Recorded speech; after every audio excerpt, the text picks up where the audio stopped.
Kalau kita bicara soal Musa, pasti langsung teringat kisah epik membelah Laut Merah atau menerima 10 perintah Allah. Tapi, ada satu sosok penting di balik layar yang seringkali kita lupakan. Siapakah dia? Dialah Yitro, mertua Musa. Yuk, kita kenali lebih dalam. Siapa sebenarnya Yitro ini? Kisah mereka dimulai saat Musa melarikan diri dari Mesir dan tiba di tanah Midian. Di sanalah Musa bertemu keluarga Yitro dan akhirnya menikahi putrinya, Zipporah. Kitab Keluaran 3 ayat 1 mencatat bahwa Musa menggembalakan kambing domba milik Yitro, yang disebut sebagai seorang imam di Midian. Nah, ini menarik. Imam bagi siapa? Apakah bagi Allah yang sama dengan Allah Abraham? Kitab-kitab rabbinik, seperti Talmud, memberikan beberapa pandangan menarik tentang Yitro. Salah satunya dalam kitab Sota, disebutkan bahwa Yitro dulunya adalah salah satu penasihat Firaun, bersama dengan Bileam. Ketika Firaun berencana membunuh semua bayi laki-laki Ibrani, Yitro menentang keras rencana keji itu dan memilih untuk melarikan diri. Sikap ini menunjukkan integritasnya sejak awal. Perjalanan spiritual Yitro tidaklah mudah. Dikatakan bahwa ia sempat mencoba berbagai macam keyakinan dan ritual ibadah yang ada pada zamannya untuk mencari kebenaran. Dalam pencariannya, ia menyadari bahwa penyembahan yang selama ini ia lakukan sebagai imam di Midian adalah keliru. Sebuah midrash bahkan menyebutkan bahwa Yitro akhirnya melepaskan jabatannya sebagai imam karena kebimbangannya. Ia sampai pada keyakinan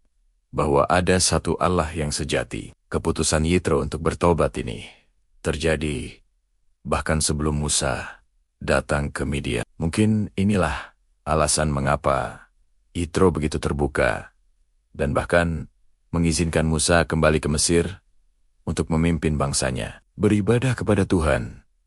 Namun, keputusannya ini tidak datang tanpa konsekuensi. Orang-orang Midian marah dan memusuhi Yitro. Keluarganya dikucilkan. Para gembala lain menolak membantu. Sehingga putri-putri Yitro sendirilah yang harus menggembalakan dan memberi minum ternak mereka. Kita bisa lihat buktinya saat Musa pertama kali bertemu mereka, putri-putri Yitro diusir oleh gembala lain di sumur. Puncak kisah Yitro terjadi setelah bangsa Israel berhasil keluar dari Mesir.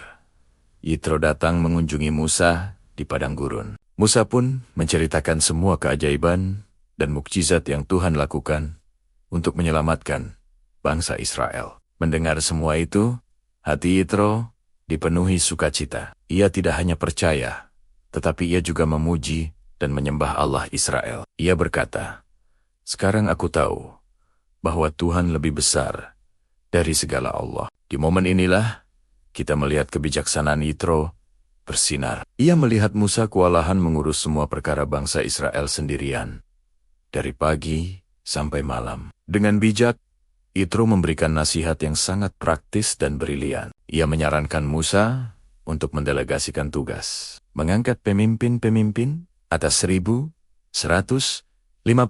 dan 10 orang untuk menangani perkara-perkara kecil. Sementara Musa fokus pada perkara-perkara besar yang dibawa kepada Tuhan.